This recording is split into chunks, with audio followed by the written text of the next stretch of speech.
नाशिक शहरातील Satpur ITI signal परिसरातील aura beer बारमध्ये 5 ऑक्टोबर रोजी झालेल्या गोळीबाराच्या प्रकरणात नाशिक पोलिसांनी मोठी कारवाई करत मुख्य आरोपी भूषण लोंढे आणि त्याचा साथीदार प्रिन्स सिंग यांना नेपाळ सीमेवरून जेरबंद केले आहे।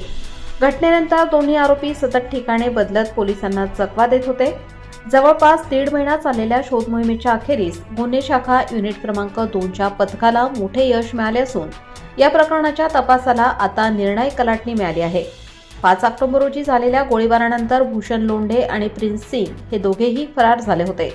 तांत्रिक तपास आणि गुप्त माहितीच्या आधारे आरोपी राजस्थान आणि उत्तर प्रदेशात फिरत असल्याचे समोर आले।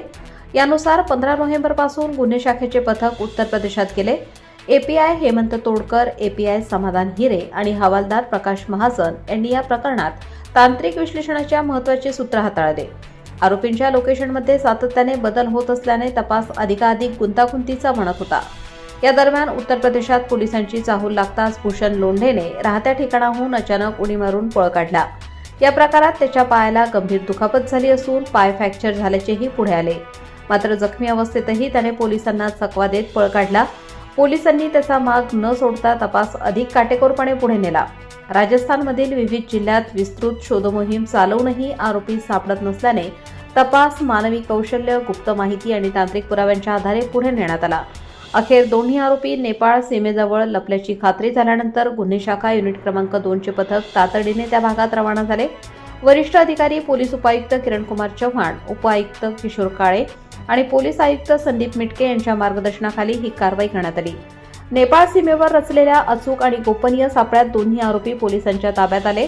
त्यांना ताब्यात घेतल्यानंतर उत्तर प्रदेशातील न्यायालयात हजर करण्यात आले व ट्रान्झिट वॉरंट प्राप्त करण्यात आले।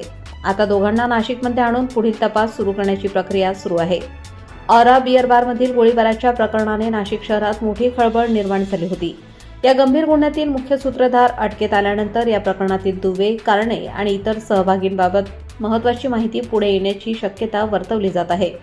गुन्हे शाखेचे पथक सतत 2 राज्यातून माग काढत तांत्रिक तपासाचा अचूक वापर करत आणि सीमा पार तपासाची तयारी करत अखेर आरोपींना पकडण्यात यशस्वी ठरले आहे। या कारवाईमुळे नाशिक पोलिसांची दक्षता आणि तपास कौशल्य पुन्हा एकदा सिद्ध झाले असून शहरात गुन्हेगारी विरोधातील पोलिसांचा वचक अधिक मजबूत झाला आहे। प्रबंधभूमी महाराष्ट्र न्यूजसाठी सुनील वेलदार, नाशिक।